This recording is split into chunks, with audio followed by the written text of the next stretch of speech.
Welcome back. Over a quarter of Nevadans are considered obese, and it puts them at risk for potentially deadly health issues. This week is Every Kid Healthy Week, and here to explain some easy steps that parents can take, we're joined by Kristen Bakubura, registered dietitian with Health Plan Nevada. Kristen, thanks for joining us. Thank you for having me. What is the easiest way that parents can help keep their kids from gaining too much weight? I think it's important that as a family, they make the changes together. It has to be a family affair, because if the child has to make the changes by themselves, it's going to be a lot harder. So we really encourage a lot of family support.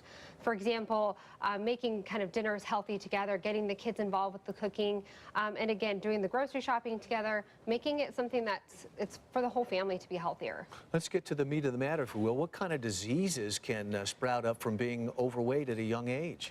Unfortunately, as we see the rise in childhood obesity, all the other disease states that go along with it are increasing as well. So one in particular is prediabetes as well as type 2 diabetes.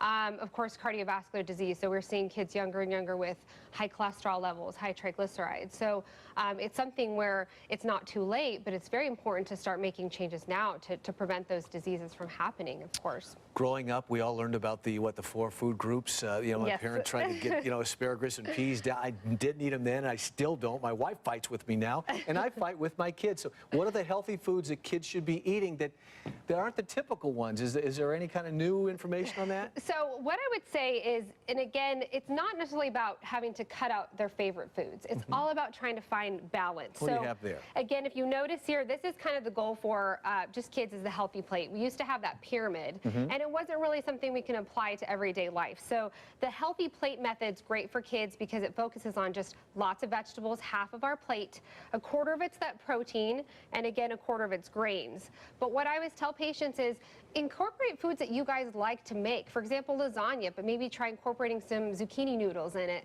for a little added fiber and some added vegetables. So it doesn't have to be changing everything around, just making those foods that kids like a little bit healthier. It looks tasty, but the way you put it down, you're contributing to the theme of the show today, which is we're just getting so hungry. Yeah. All we're going to do is go home. Kristen, thank you very much. Thank you for having me. Joining us. Denise? Good advice.